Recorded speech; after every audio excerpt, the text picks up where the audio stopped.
জান্নাতকে চিনি, বুঝছো? তো জান্নাতরে আমি কয়দিন রাখবো? আমার তো আরো আত্মীয় স্বজন আছে, বাচ্চা কাচ্চা আছে, হ্যাঁ অনেকগুলা লোকজন আছে। আর তুমি যদি সিদ্ধান্ত না আসো, বুঝছো, তোমার যদি সিদ্ধান্ত না আসো তাহলে এই যে দুদিকে থাকা লাগবে, দুই মেরুতে থাকা লাগবে। আর আমি তো ঠিক আছে, তো আমি বাসায় যাই, বাসায় যাই বললে মনে করতে, ঠিক আছে, হিন্দু ধর্ম হোক আর মুসলিম ধর্ম হোক, বললের পর কাগজপাতি চলে গেলে এইটা কার্যকর হয়েছে। যাই হোক, তখন আরেক জায়গায় বুড়া বুড়া 3 মাস খাইতে এরপরে খেলা আইতে। আর তুমি কি কও?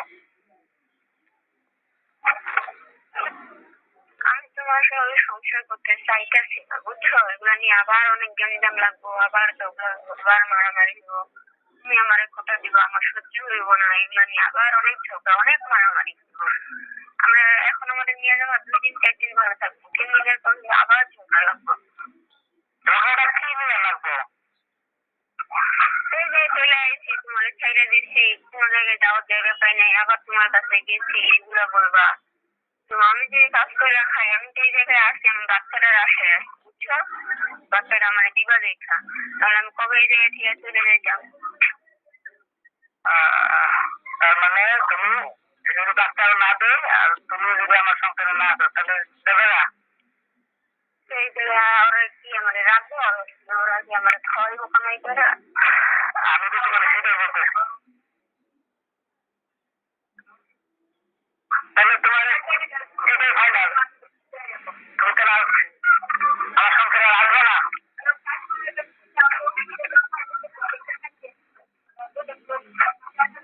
হ্যাঁ, হ্যাঁ, আর সংসারে আসবে না? এগুলো নিয়ে কাহিনী করবো না তো? এগুলো নিয়ে কি কাম করবো কৌটি আছে? আমি দেশে থাকবো না, আমি তোমার সাথে থাকবো। যদি আমার রাখো তাহলে আমি যাবো। আমার সাথে থাকবা, জামাইয়ের বিপদ আপদ বুঝে কথা বলতে হয় না জামাইয়ের সাথে নাকি? না আমি তোমার কোনো চাহিদা পূর্ণ করতেছি আর বলতে পারবো যে কাপড় দিছি, খাওয়ান দিছি, এটা দিছি, কিন্তু তোমার একদিক থেকে আমার সমস্যা, সেটা হলো তোমার চাহিদা মিটাইতে পারতেছ না। আছে এটা সমস্যা আছে?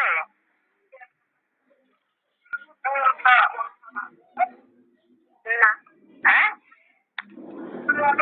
না, বলো। সব দিক থেকে চাহিদা মিটাইতে পারবে, এটা হচ্ছে তোমার অস্তিত্ব আছে, অপূর্ণ আছে। না, তাইলে সমস্যাটা কোথায়? তাহলে তুমি যে বলতেছো আমি তোমার পাঠাই দেবো, আমার জামাইরে কনভিন্স করে যেভাবে ম্যানেজ করে থাকতে হয়, তার কথায় কথায় বলতে হয়, এভাবে তো থাকতে হয় নাকি? তুমি একটা মেয়ে মানুষ, মেয়ে মানুষ হয়ে একটা সংসারে যাইতো, আমার জীবনে আইতো, আমি তুমি বলতেছো যে আরেক জায়গায় গেলে মনে হয় এগুলো ভালো হবে, মন্দ হবে, বুঝি এভাবে সংসার হয়? এভাবে মানুষ ইসলামে আরেকটা বিয়ে করলে আরেক জায়গায় বিয়ে করলে ভালো হোক, মানুষ চেনা যায়। আর তোমার ফুটা দেওয়ার যদি কোথায় ওঠে, ঠিক আছে, ওটা তোমার কাজ করবে না,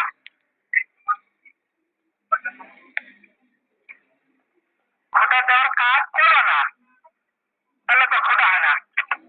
আর আমি তো তাহলে আমার জীবনে শিক্ষা হয়ে গেল।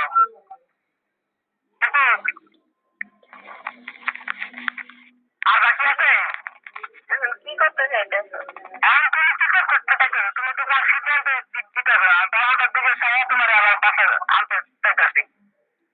আর তুমি যদি আমার ভাগ্য বুঝা মরে, তুমি যদি আইনা টাইনা বুঝে তুমি যদি যাও না অফিসে থাকাকালীন অবস্থায়, তুমি আমার নসিবে নাই, আমি তোমার বুঝে রাখতে পারিনি। হ্যাঁ, একটা হারাইছি, বউ হারাইছি, এটাই ভাববো আর কি। আর তোমার নিয়ত আছে কিনা? হ্যাঁ, তোমার নিয়ত আছে কিনা যে আমি দ্বিতীয় বউয়ের সংসারে যাবো? আচ্ছা, আছে।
আল্লাহ এতটুকু যাওয়া ঠিক হয় নাই। আমি থাকবো তারে ভালোবাসে এতটুকু করছি সংসারে আমি আর বাচ্চা ছেলে তেমন না। আমার ভুল হয়ে গেছে, আমার দুটা মাপ পাও দুটা মাপ করে দেন বুঝছি না, তোমার মতও নাই,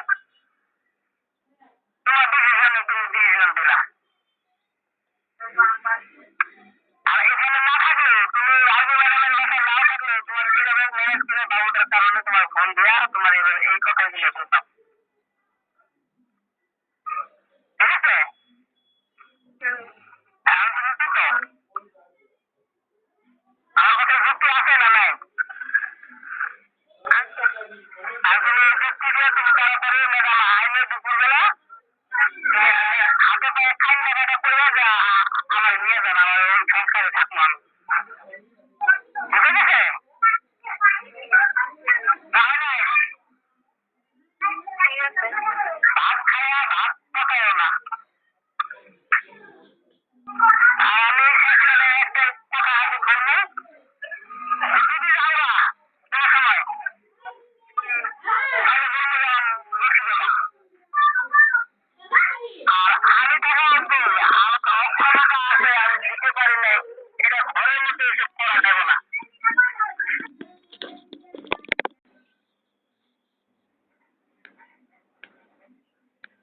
কথা হলো এগ্রিমেন্টে, মোবাইলে মেসেঞ্জার করো এগ্রিমেন্টে, সব এগ্রিমেন্টে, কিন্তু আমার বুঝাই দেওয়া লাগবে যে হ্যাঁ আমার অক্ষমতা আছে।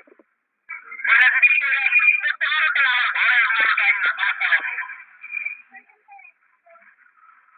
বুঝে গেছে? নাকি? আচ্ছা, তুই আসছিস? ঠিক আছে।